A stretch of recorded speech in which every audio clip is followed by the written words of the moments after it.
guys. So ito yung ordinary day natin na wala tayong trabaho o wala tayong ginagawa, or off day natin.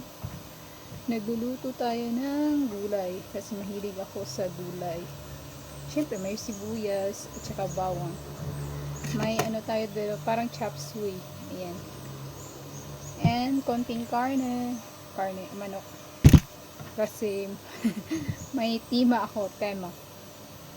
Nakaraang last week, ang ulam ko is fish, whole week. So, iba't ibang klaseng luto ng fish. Minsan nagtinola, minsan prito, minsan gisa, ay inaano sa daming paraan na pwedeng lutuin pag isda.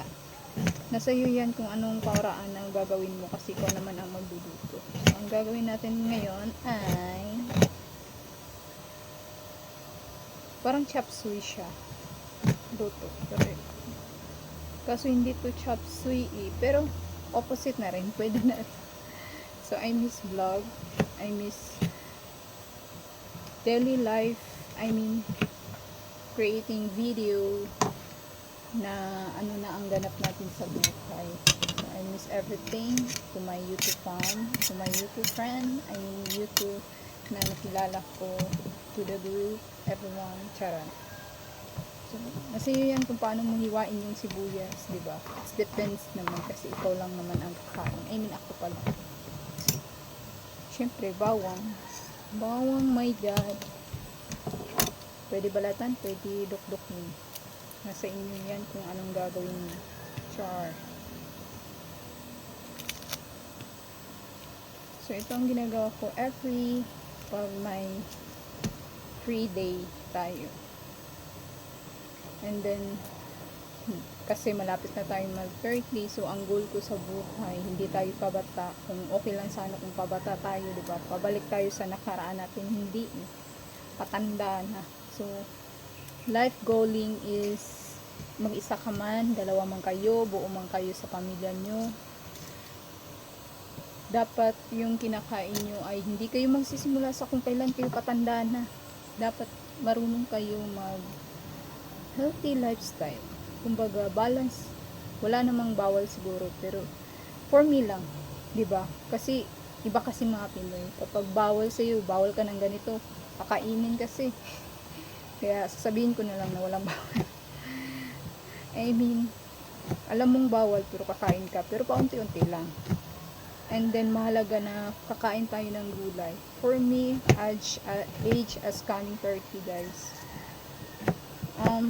Hindi pa ako maging 30. Noon pa man ay mahilig talaga akong kumain at sanay na akong kumain ng gulay kasi yun naman talaga ang kinakalakihan ko, na hindi naman ako rich, simpleng buhay lang kami kahit wala na tayong parents, pinalaki lang tayo ng lola at lola. So nasanayan ko na rin na tinuruan ako na kumain ka ng ganito gulay kasi mahalaga ang gulay.